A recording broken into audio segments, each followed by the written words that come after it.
بێگومان بینەرانی هونەردۆست و سینەما دۆستی ئێمە تەنیا بە یەک راپۆرت ڕازی نابن. ئێمە میوانی تایبەتمان سەبارەت بەم بابەتە هێناو بۆی کە زیاتر ئاشنای کارەکانی فستیڤاڵی نێودوڵەتی فیلمی دهۆک ببین. هاژە ئەم فستیڤاڵە فستیڤاڵێکە پردێکی پەیوەندیە لە نێوان دەرهێنەرانی کورد و دەرهێنەرانی جیهان. ئەم پردە پەیوەندیە بە شێوەیەک بێت کە ئێمە بتوانین تێیدا زمانی دایک بسەپێنین و نیشانی بدەین، چونکە زمانی کوردی زمانێکی ڕەسەنە، زمانێکە کە خاوەن مێژوویەکی کۆنا و چەندین زاراوەی زۆر جوانیشمان هەیە کە دەکرێت دەرهێنەرانی کورد سوودی لێوەربگرن بە زمانی کوردی فیلمەکانمان، چیرۆکە کوردیەکان ئەوەی بەسەر کووردا هاتووە بیناسەنن بە دەرهێنەرانی وڵاتانی بیانی. بەڵێ هەر بۆیە ئەم بابەتە زیاتر لەگەڵ بەڕێز مەسعود عارف دەوروژێنین و قسەی لەسەر دەکەین کە گوتەبێژی فستیڤاڵی نێودوڵەتی فیلمی دهۆکە. بەڕێز مەسعود بانیت باش، ڕۆژێکی باش بۆ ئێوە و پیرۆزبایی ئەم فستیڤاڵە جوانەتان لێ یەکەین دەیەمین فستیڤاڵی نێودوڵەتی دهۆک بۆ فیلم. پێمان بڵێ ئەم ساڵ فستیڤاڵەکە چۆن بەڕێواچێ و ئەجندای کارەکانی چییە، یاخود دەتوانین جیاتان کردوتەوە لە فستیڤاڵەکانی پێشوو کە ئێوە تەرکیز بخەنە سەر بابەتێکی دیاریکراو؟ ڕۆژ باش، سپاس بۆ هەوە بۆ بێ دەرفەتێ بێگومان دەهەمی فیلمە فستیڤاڵە دهۆکیان نێودەوڵەتی ئەم پیرۆزکەینەوە لە تەوایە سینەماکارە، لە تەوایە هونەرمەندە لە هەر چار پارچێن کوردستانی و دیسان لە دیاسپۆرا و لە هەر پارچەکە دنیای بیتن. بێگومان دەهەمی فیلمە فستیڤاڵە دهۆکیان نێودەوڵەتی وێ ڕەواتیە دەتن و چەندین ساڵە کارێکی پڕ جددی، کارێکی پڕ بە ئەمەک هاتیەکردن تا بگەیتە وی ئاستی ئەمکەبینەوە. ئەم gelek دڵخۆشین بە هەبوونەوەی بینەری، ئەم gelek دڵخۆشین بە هەبوونە وان mêvana yên ku bi rastî tinê ew ên ku ji dervey em bêjin Kurdistanê tên em wana mêvan hesabkeyn. Yê li nava Kurdistanê de li bajarên me yên dît herêmê de em hemiya xudan mal hesabkeyneve. Rast ev îsteval bi navê dihokê da têtekirin lê bi rastî jî ev îstevala nêneratiya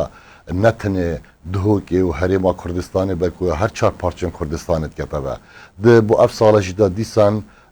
xwe di hemû îstevalên dunyayê de rêrewek heye. Ev rêrewe ya nerîtek heye. Di gorey vê nerîtî de dibêtin tu karên xwe encam bideye ve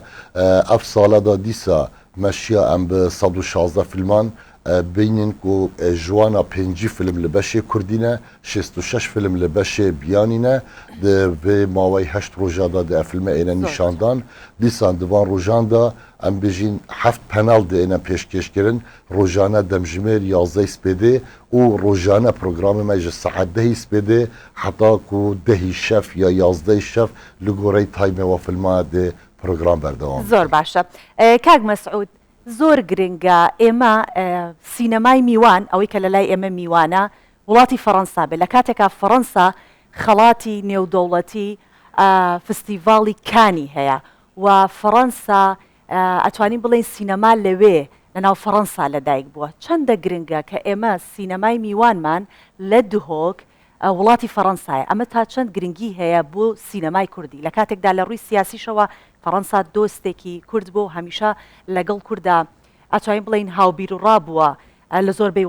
بابەتەکانە. ئەمە تا چەند گرنگە لە ڕووی هونەریشەوە بە هەمان شێوە بێت؟ بێگومان ئەم بێژین هونەر ژی ڕەنگڤەدانە ژیانە ڕۆژانەیە واتە نەریتێ فستیڤالê wisa ku salane blokekê filmê welatekê destnîşankirin bîte mêvan. Xoşbextane spasî ve ev sale da blokê filmê Fransî mêvan li filme festîvala dihokî nêvdewletî geradihê. Bi rastî jî wekû te amaje pêkiriye ve hem welatekê wekû Fransa welatekî pêşkeftiye dibarê sînemayê da hem em ji bîr nekeyne ve babê sînema Kurdî Yılmaz li wêrê xelat bi destxwe înaya dîsan em ji bîr nekeyne ve ew mina an bi neta Fransa li ser welatê me, li ser kulturê me, li ser rêdan bi em bijîn hunermend û sînemakarên me ev xwe hemî wê amajeyê dene ve ku em gelek dilxweşîn ku dîsa jî spasiya wan keyne ve ku wan ew mitmane daye me ku qebîlken bine mêvanit me bi bilokekî bi rastî jî em hêvî xwazîn ev peywendiye berdewam bin چکە بڕاستیە بە هەموو دبنە وەکو بێژن ساپۆرت و پاڵپشتی کو ئەم پێنگاوێن بەرفرەتر و باشتر پاوێژینە گەڕن دا بهێتیت فیلمە بیستەڤاڵێ باشە بەڕێز مەسعود پێم خۆشە ڕوونکردنەوەی زیاتر بی لەسەر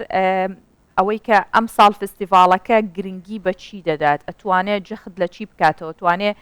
کار لە چ بابەتێک بکات بۆی کە دیار بێت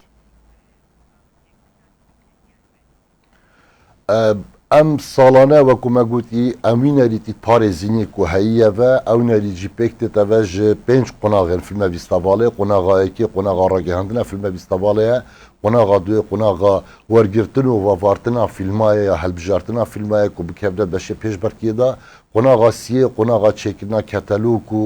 تەکنیک و هۆڵ و ئەم بژین ئۆتێل و سپۆنسەر پەیداکردن و حتاک و میێوان گەهنە بەردەستێمە قۆناغا چارێت بیتە قۆناغا دەستپێکردنا فیلمە بیستەڤاڵێ کو ئەو ژی ڕۆژا دویدا هاتە ڕاگەهاندن حتا ماوێ 7 ڕۆژە تێتە ڕاگەهاندن قۆناغا دوماهێکێ ڕۆژا دوماهێکە فیلمە بیستەڤاڵەیە کو ئەنجام تێنە ڕاگەهاندن دیساژ تێتە ڕاگەهاندن کو ئەف گەڕە دومایی کات و بەرەف گەڕەکە یا ئەم بژین گەڕە یازدەیە فیلمە بیستەڤاڵێ بە بچین ئەم ساڵانە هەوڵ دەیت تشتێ نووتر بێخینەت ناوە فیلمە بیستەڤاڵێدات ئەف ساڵەدا دوو تشت لێ زێدە بووینە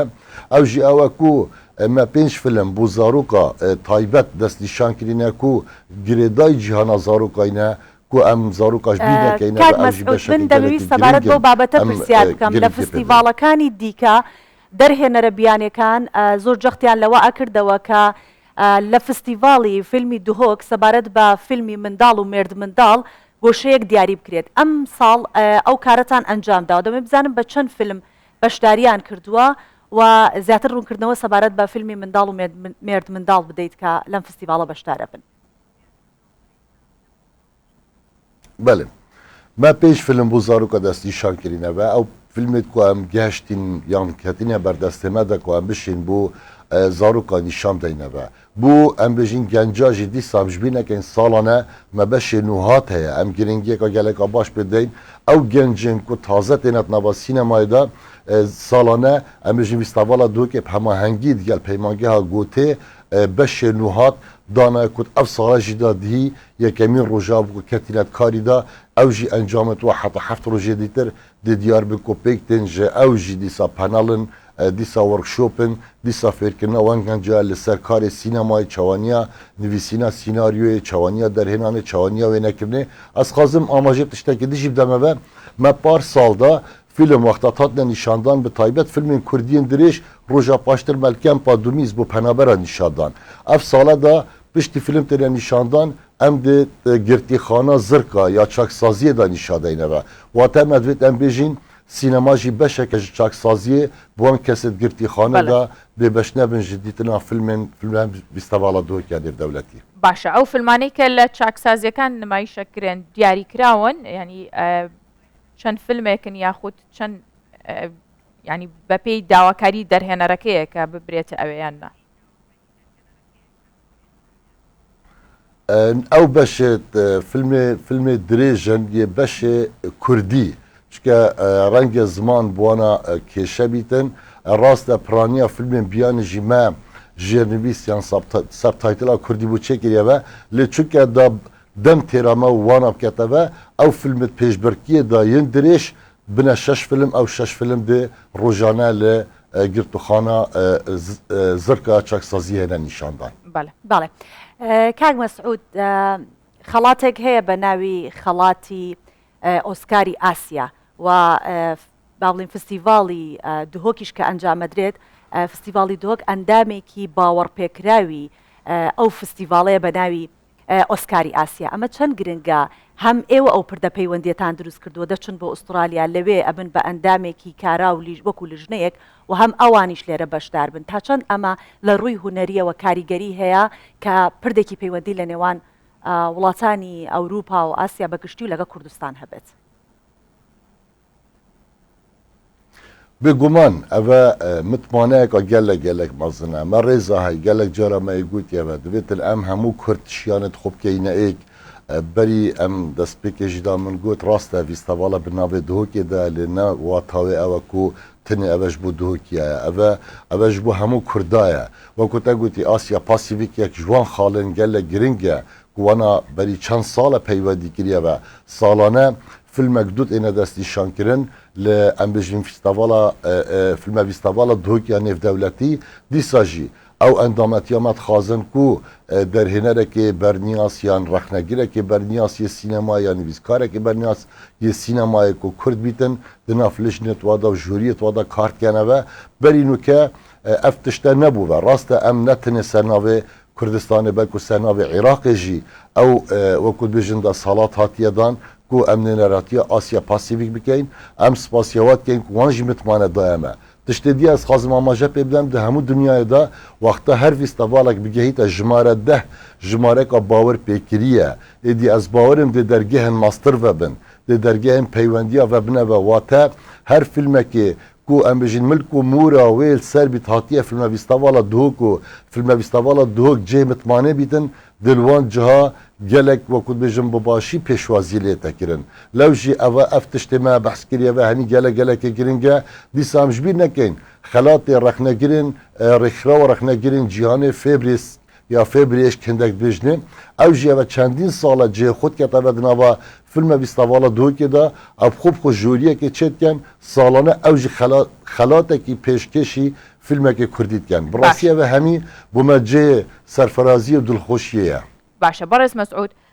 فستیڤالەکە کاتێک کە نمایشە کرێت دەستی بەکارەکانی کرد چاوی بینەر لەسەرەوەیە بزانن چه ئاکتەرێک لە دەرەوە هاتووە چه ئاکتەرێکی ناودار ئەو ئاکتەرێک کە جێ یاخود